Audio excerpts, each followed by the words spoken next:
तर पुरुषांचं काय असतं, शिव्या देतात, मारामारी करतात, मोकळे होतात. बायकांचं पॉलिटिक्स फार असतं. मुंबईला जवळजवळ 25 वर्ष मी ज्योतिषशास्त्राचे क्लासेस चालवत होतो. एका बॅचमध्ये एक मिसेस काळे नावाच्या जाड जोड बाई शिकायला होत्या. आडनावाप्रमाणेच इतक्या काळ्या होत्या की काळे पण इथे संपतं, एवढ्या काळ्या होत्या. त्याच वर्गामध्ये एक मिसेस फडके होत्या, त्या गोऱ्याप्पान बाई. काही ना काय कारणाने दोघींची सारखी मारामारी व्हायची. झालं 2 वर्षाचा कोर्स संपला. एके दिवशी मिसेस काळे मला काहीतरी विचारायला आल्या 2-3 महिन्याने. मला म्हणाल्या, ती पांढरी पाल येते का हो तुमच्याकडे अजून? तर म्हटलं, कोण हो? ती हो फडक्यांची नली. तेवढ्यात का योगायोग मिसेस फडके पण ऑफिसमध्ये आल्या. मिसेस काळेनी काय ट्रान्सफर सीन केला. एकदम उठल्या, त्यांचा गालगुच्चा घेतला. अय्या नलू, किती दिवसांनी भेटतोय आपण. मी थक्क झालो तो एक पात्री बघून. म्हणजे मी जर त्यांना सांगितलं असतं ना, ह्या तुम्हाला आता पांढरी पाल म्हणाल्या, तर त्या म्हणल्या असत्या, काय बोलताय, किती प्रेम करते बघा माझ्यावर. थोड्याने काळे गेले, आता फडके बसल्या. मला म्हणाल्या, ती जाफराबादी कशाला आली ती हो तुमच्याकडे? हे असे बायकांचे स्वभाव असतात. आणि खरं सांगायचं ना, ते राशीच्या गमती जमती अशाच उभ्या राहिल्या. मी असं अवलोकन करत गेलो आणि मला एक गमती जमती दिसायला लागल्या. उदाहरणार्थ, बायकांना हे नवरे लोक असे वेळोवेळी झोपून राहतात ना, ते अजिबात आवडत नाही. पण कधी कधी तो नवरा येतो, तोच थकून येतो ऑफिसात ना, का जरा बरं नसतं, आल्याबरोबर झोपून जातो. त्याच्या बायकोने जरा चौकशी करायची ज्याने काय होते का वगैरे. त्याची बायको जर मेष राशीची असेल तर तणतणत येते खोलीमध्ये. सांगत होते आईस्क्रीम खाऊ नका, झालेत ना आडवे, भोगा आपल्या कर्माची फळं, निघून जाते. पण त्याची बायको जर वृषभ राशीची असेल तर तिला जरा 4 दिवस सासूचे बघायची घाई झालेली असते.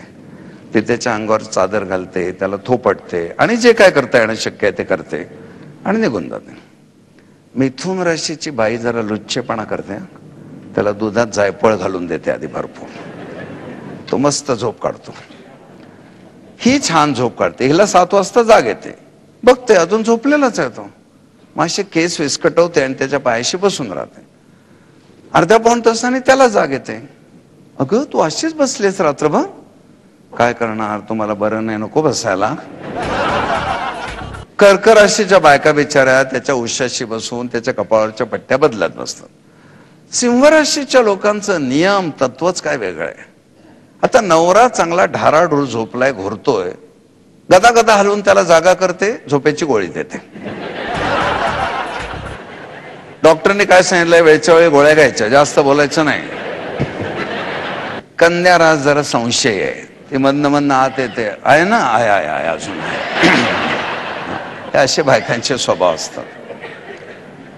पण राशीला जसा देह असतो ना, तसं तत्व असतं.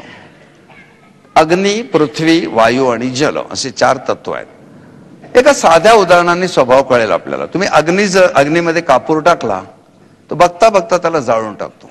म्हणजे अग्नी राशी ज्या असतील, ओळखणं सोपं आहे. 12 राशी आहे, तुम्ही 4 वेळा म्हणा अग्नी, पृथ्वी, वायू, जल, की तुम्हाला कळेल कुठली राशी आहे ती.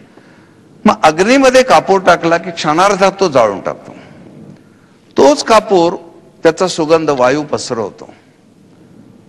पृथ्वी म्हणजे माती, जर तो कापूर मातीत पडला, माती जरा व्यवहारी आहे, ते एकदम त्याला जाळत नाही, ते म्हणते आपल्याला काय उपयोग होतो का बघू, आणि ती हळूच त्याचे गुण सगळे घेते आणि स्वतः औषधी माती म्हणून मिरवते.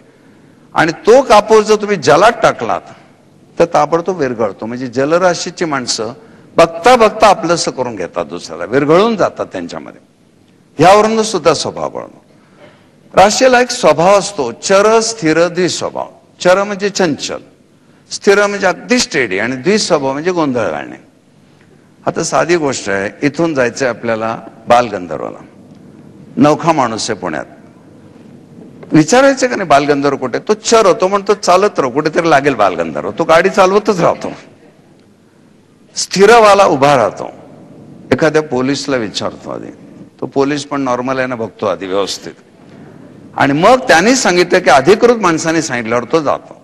द्विस्वभावाला काय करतो, एकदा या गल्लीत जातो, मग तो म्हणतो ना इथे नसणार, इथेच असेल, मग तिकडे जातो, परत इकडे येतो. असं करत करत त्याचं कितीतरी पेट्रोल फुकट जातं. म्हणजे स्वभाव सुद्धा आपल्याला कळतो. मग राशीला एक मालक असतो, शनी, मंगळ, बुध, त्यांचे काय स्वभाव असतात ते पण त्या राशीमध्ये येतात. आणि राशीला एक बोधचिन्ह असतं. मेंढा, विंचू, हे सगळे ह्या 5 गोष्टींवर शास्त्रकारांनी अगदी ढोबळ मानाने एक स्वभाव ठरवला.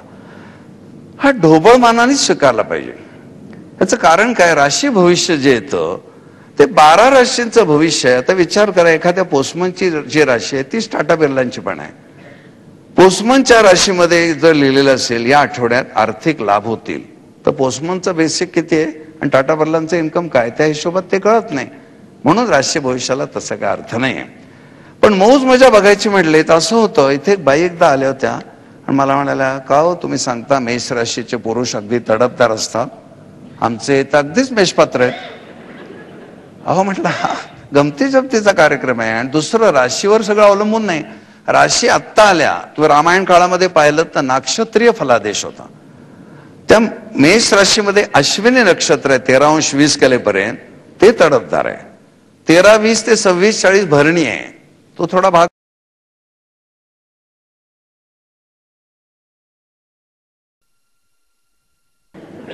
एका मुलीने मेष राशीच्या काहीतरी केक पाव वगैरे दुकान काढलं, ते विकायला ठेवलं होतं. एक मुलगा रोज येऊन तिची थट्टा मस्करी करायचा.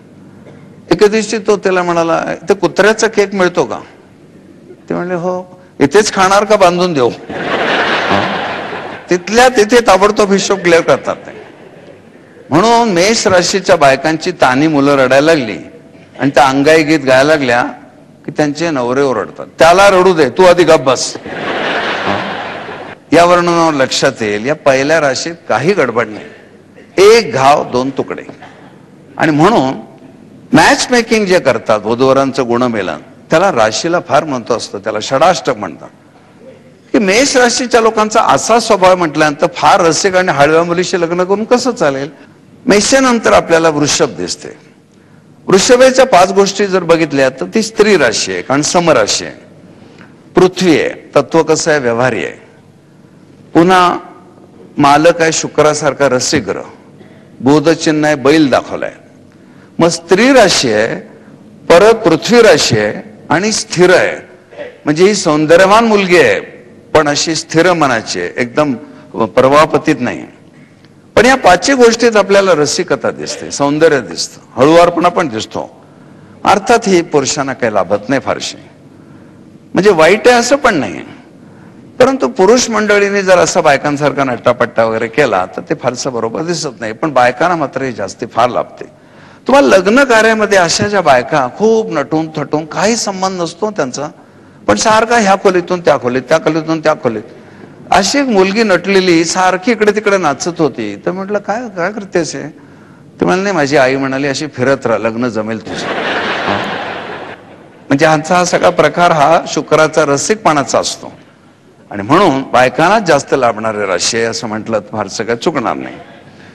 तसं एक उदाहरण फार प्रसिद्ध आहे, की मुंबईचंच उदाहरण मी बऱ्याच वेळा दिलेलं आहे. की मुंबईला दादर भागामध्ये मिसेस गोगटे नावाच्या एक फार टिपिकल अशा रसिक वृषभ राशीच्या बाई आहेत.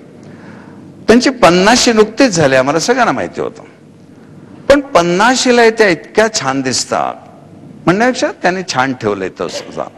पण इतर वृषभ राशीच्या बायकांप्रमाणे त्यांचा एक स्वभाव, जो दिसेल त्याला विचारतात, माझं वय काय असेल?